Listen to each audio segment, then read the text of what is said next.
네, 안녕하세요. 친절한 희로의 취업 예감 인적성 NCS 강의 네 번째 강의입니다. 오늘도 덧셈법이에요. 여러분들 덧셈을 내가 이렇게까지 해야 되나라고 생각하실 수 있는데, 그렇지가 않습니다. 덧셈이, 가장 중요하고요. 덧셈을 잘하는 게 정말 중요해요, 여러분. 그러니까 절대, 내가 이렇게까지 해야 돼? 네, 이렇게까지 해야 된다는 거 저만 믿고 따라오시고요. 여러분, 반드시 지난 시간에도 말씀드렸지만 반복, 연습 이거 반드시 하시기를 바라겠습니다. 덧셈 잘하면 자료 해석 잘할 수 있어요. 덧셈을 잘하면 자료 해석 잘할 수 있다. 이거는 제가 반드시 여러분들께 말씀드리고 싶은 내용이고요. 오늘은 추가로 한 가지를 더 말씀드리려고 하는데요. 이건 뒤에 가서 실제로 문제를 풀어보면서 제가 좀 자세하게 말씀을 드리도록 하겠습니다. 오늘은요, 각산법이라고 하는 걸 배워볼 거예요. 각산법이라고 하는 건 쉽게 얘기해서 각자 계산한다 이런 얘기입니다. 간단하죠? 그냥 제가 장명을 하는 걸 귀찮아해요. 그래서 장명을 대충 해놨는데 나중에 여러분들이 이건 이런 이름을 붙였으면 좋겠어 이런 것들 좀 댓글 남겨주시면 제가 나중에는 그 명칭을 쓰도록 하겠습니다. 여러분들이 좀 댓글을 많이 남겨주시면 좋겠어요. 일단은 각산법이라는 걸로 외워주시면 돼요. 외우는 게 중요한 거죠.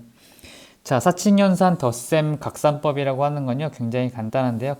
각자 계산한다 라고 하는데, 이 각자라고 하는 건, 쉽게 얘기하면, 10의 자리는 10의 자리끼리, 1의 자리는 1의 자리끼리 더한다. 이렇게 생각하시면 돼요. 뭐, 당연한 거 아니냐? 이렇게 생각하실 수가 있는데요. 그렇지가 않습니다. 한번 같이 보도록 하겠습니다. 자, 우리가 일반적으로 이걸 덧셈을 하려고 하면 이렇게 세로로 세워서 계속 여러분 제가 집접법을 계속 쓰고 있는데요. 다시 한번 써볼게요. 이거 모르시고 혹시나 이 영상을 제가 이 얘기를 너무 많이 해서 여러분들 지겨울 수도 있는데 이 영상을 보시다가 십조법이라고 하는 단어를 내가 잘 모르겠다 라고 하시면 반드시 십조법 영상을 보고 오시는 게 좋습니다. 그래야지만 여러분들이 익숙하게 덧셈을 하실 수가 있으니까요. 자, 같이 해볼게요. 10조법 아시는 분들 10, 20, 23이요. 그쵸? 2 올라갔고요. 10, 더 이상 없죠? 18, 26. 네, 발음에 주의해야겠네요. 18. 자, 어쨌든 263이라는 결론이 나왔어요. 263이라는 결론을 낸 건 좋은데, 자, 문제는, 이거 조금 더 간단하게 할 방법이 없을까? 이것보다 더요? 네, 이것보다 더 간단하게 하는 방법이 있으면 좋겠다라고 하는 거죠. 여기에서 제가 이야기하는 이 간단한이라고 하는 게 여러 가지 의미를 담고 있는데요. 오늘 말씀드릴 이 간단한이라고 하는 의미는 저는 판서, 즉 글씨 쓰는 거 있죠? 이걸 최소화한다. 이 개념으로 보시면 됩니다. 그러니까 만약에 그냥 이렇게 되어 있는 걸 이렇게 세로로 옮기지 않고도 계산할 수 있으면 좋지 않을까? 이런 거예요. 꼭 이 판서를 우리가 해야 하나? 하지 않으면 훨씬 좋다라는 얘기죠. 그걸 어떻게 할 수 있느냐라고 생각해 봤을 때 그냥 여기에서 각자 계산하는 거예요. 각자 계산할 때 첫 번째는 이런 식으로 계산하는 거죠. 자, 보세요. 8, 15, 16 얼마예요? 24 이렇게요. 됐나요? 다음 8, 11, 18 얼마요? 23 이렇게. 그러면 23을 이렇게 쓰는 거죠. 좀 이해되셨나요? 그러면 263이라는 결과를 낼 수 있어요. 우리가 지금 했던 판서는 뭐밖에 없어요? 이것밖에 없습니다. 오른쪽에 있는 이 판서와 왼쪽에 있는 이 판서의 차이는 뭐예요? 네, 숫자를 쓰는 걸 최소화했다라는 거죠. 이건 굉장히 중요한 의미가 있습니다. 여러분들이 실제로 계산을 하다 보면 굉장히 여러 가지 숫자들을 반복해서 써야 되는 경우가 많아요. 그걸 만약에 안 할 수 있다라고 하면 그것만으로도 시간은 굉장히 축소가 됩니다. 이게 지금 여기에서 이야기하려고 하는 첫 번째고요. 두 번째 훨씬 더 중요한 의미가 있어요. 그건 뭐냐 하면 바로 앞에서부터 계산할 수 있다라고 하는 거죠.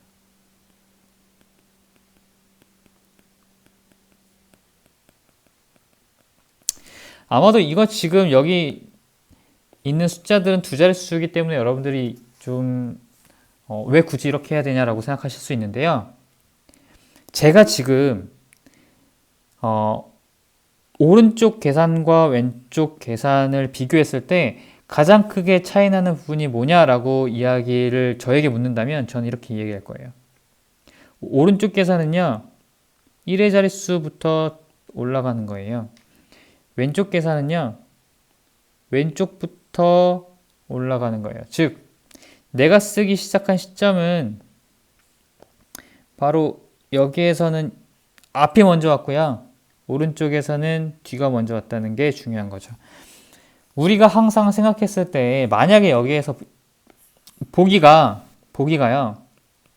1번 뭐 예를 들어서 363, 2번 뭐 463, 뭐 3번 263 이런 식으로 나왔다면 그냥 이자가 딱 보이는 순간 나는 3번을 바로 찍을 수가 있어요. 간단하게 얘기하면 그렇다는 거죠. 아, 선생님 이거는 솔직히 그냥 보기만 해도 그럴 것 같은데요? 라고 여러분들이 생각하실 수도 있겠지만 아니요. 실제로 이 숫자들을 보고 바로 이자가 답이야 라고 여러분들이 바로 꼭 집어낼 수 있냐? 실제로는 그렇지 않은 경우가 훨씬 많거든요. 그 경우를 뒤에서 좀 볼까요? 자, 숫자가 점점 커지죠? 바로 여기에서 문제가 발생합니다. 자, 가장 간단한 방금 했던 계산들. 이거는 그냥 되게 간단해요. 근데 우리가 한번 각산법에 의해서 계산을 해보도록 하겠습니다. 각산법을 할 때 핵심은요. 앞부터 채운다예요. 자, 어떻게 할 거냐면 자, 이런 식으로 할 겁니다.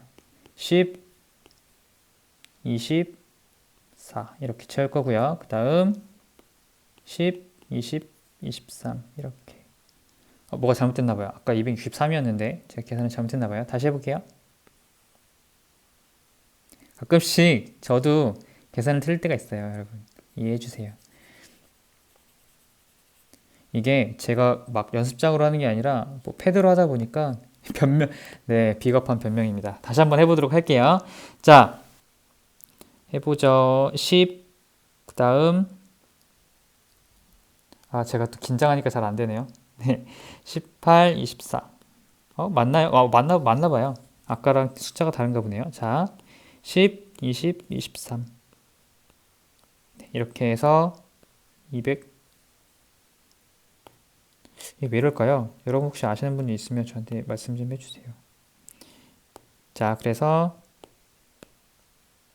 답은 263 이렇게 뽑아냈어요. 자, 두 번째 계산을 한번 해볼까요? 자, 앞부터 제가 한다고 말씀드렸죠? 그러면 여기에서는 실제로 나올 만한 것들이 있네요. 자, 11, 20, 25 됐죠? 그 다음 9, 4, 13 이렇게 그 다음요 10 없어요 더 이상 네, 18, 24 더하면 얼마죠? 2, 6, 5, 4 네, 이렇게 됐어요. 자, 세 번째 거 계속 가볼게요. 앞부터 계산한다고 말씀드렸습니다. 10, 20 두 번째는요 10, 24 세 번째는 10, 14 네 번째는요 10, 18, 24 더하면 2, 2, 5, 6, 4 이렇게 되네요. 다음 마지막 자 끝까지 가볼게요. 자 10, 17 그 다음요 10, 22고요. 그 다음 10, 19, 24 그 다음 10, 7이요. 마지막 10, 18, 24 이렇게 되네요. 잘 따라오셨어요? 혹시? 어렵죠? 여러분들이 제가 갑자기 확 진도를 빼니까 뭐야 하면서 따라오셨을 텐데 지금 여기에서 중요한 건 여러분들 지금 당장 눈으로 쫓아오기 어려울 수도 있어요. 근데 실제로는 여러분들도 10조법을 이 정도 속도로 해주셔야만 하고요. 그 다음 두 번째 우리가 지금 중요하게 보려고 하는 건 지금 계산법이 좀 다르죠? 네. 그 각산법에 의해서 앞쪽부터 계산한다라고 하는 걸 여러분들에게 보여드리려고 하는 거니까요. 한번 잘 따라와 주시면 됩니다. 그래서 1, 9, 4, 5, 9, 3 이렇게 나오겠죠. 자, 이런 것들을 왜 하냐? 중요한 건 이거예요. 내가 보기를 봤을 때 대충 해보니까 한 2, 6 정도 나와. 대충 해보니까 2, 5 정도 나와. 대충 해보니까 1, 9, 4 정도 나와. 이걸 확인할 수만 있으면 문제가 풀리는 문제들이 있기 때문에 그래요. 이것 때문에 여러분들한테 이 각산법이라고 하는 것들을 시키는 건데 굳이 이렇게 해야 되냐? 네, 이걸 하시면 이 다음에 이제 곱셈 같은 거 할 때요 굉장히 유용하게 쓰입니다. 이 개념을 뭘로 이해하시면 되냐면 앞으로 우리가 덧셈을 하든 뺄셈을 하든 곱셈을 하든 나눗셈을 하든 제가 가장 많이 쓰는 방식 중에 하나가 숫자를 쪼개는 방식이에요.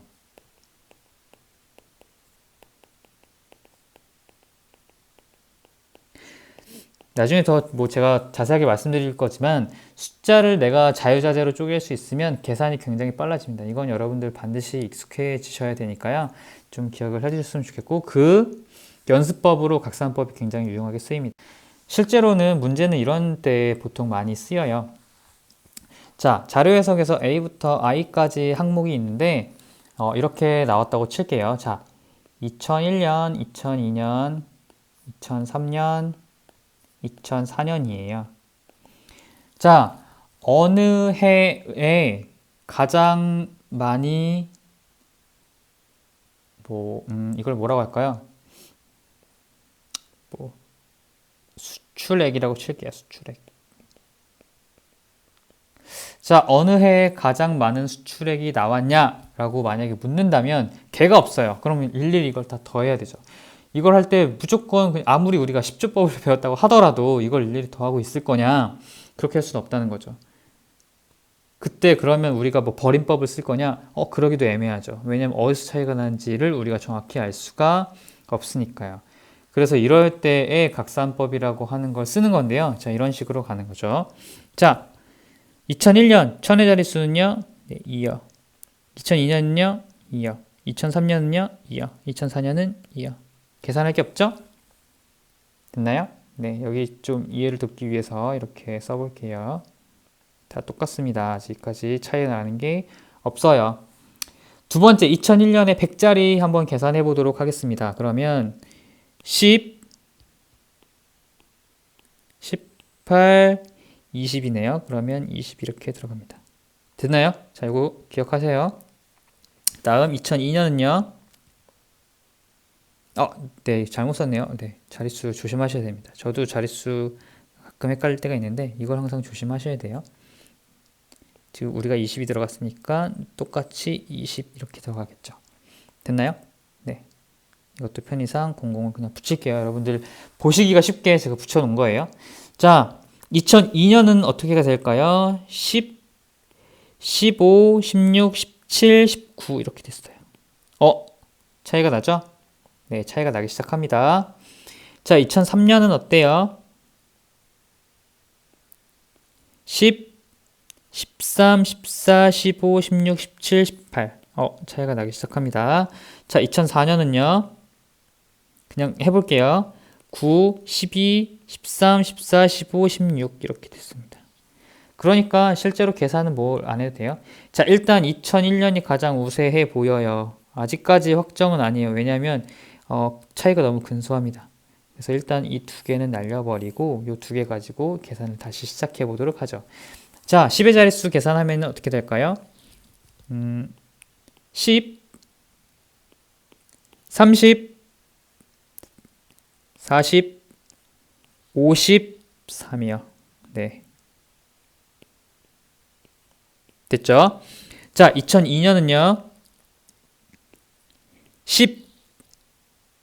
그 다음 또 있나요? 네. 18이니까 30. 됐어요? 네. 46 이렇게 되네요. 자, 벌써 차이가 나버렸죠? 2000 더하기 530, 1900 더하기 460. 어느 게 더 커요? 네. 그래서 2001년이 더 크다. 이렇게 하는 거죠. 우리가 계산을 다 했나요? 다 하지 않았어요. 맞죠? 실제로 계산한 건 뭐밖에 없어요? 네. 이 정도 계산밖에 없겠네요. 우리가 첫째, 판서 다 했나요? 판서 다 하지 않았어요. 판서를 최소화했어요. 그리고요, 뭐 했어요? 앞부터 계산했어요.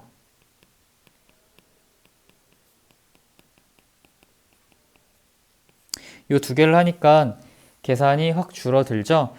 우리가 실제로 자료 해석할 때 각산법을 쓰는 이유가 이것 때문입니다.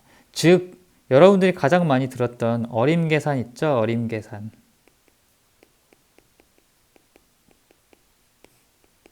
우리가 어림 계산하기 위해서 사실은 이걸 하는 거예요. 그래서 여러분들이 항상 어림 계산을 한다고 했을 때 뭔가 숫자 감각, 센스 이런 것들이 필요하다고 생각하시는데 그런 것들보다는 이런 몇 가지의 꿀팁과 그리고 제가 이게 너무 많이 말씀드려서 여러분들 죄송하긴 하지만 그래도 제가 얘기할 수밖에 없어요. 연습, 반복. 정말 중요합니다. 계속 여러분 연습하고 계신가요? 지금 혹시 이 강의들을 한 번에 쭉 보고 계신 분이 계신가요? 그것도 좋은데요. 각 계산법을 하나하나 여러분들이 열심히 연습하고 반복하셔야 되고요. 각 계산법별로 그래도 제가 추천드리는 건 하루에 30분 이상씩은 꾸준히 해야 된다. 그러면 무조건 이 계산법은 늘어날 겁니다. 여러분 실력이 향상될 거예요. 그건 제가 장담할 수 있어요. 그리고 이 계산법의 실력이 향상되면 분명히 자료 해석은 빨리 풀 수밖에 없어요. 계산 문제가 굉장히 많기 때문에 그렇습니다. 아시겠죠? 정리할게요. 자, 사칙연산, 덧셈, 각산법. 우리가 지금까지 본 거 정리할게요. 어림 계산에 가장 필요한 것 중 하나는 앞쪽부터 계산하는 것이다. 해요. 그래야지만 계산을 최소화할 수 있습니다. 아까 제가 여러 번 반복해서 말씀드렸고요. 또 하나 가장 중요한 것 중에 하나는 판서를 최소한으로 줄이는 것이다. 결국엔 이 두 개를 위해서 각산법을 쓰는 거고요. 그래서 결론, 각산법을 쓰면 1번 앞쪽부터 계산이 가능하고 2번 판서를 최소한으로 줄일 수 있고요. 3번 그러니까 당연히 필요한 계산만 할 수 있다 라는 결론입니다. 아시겠죠?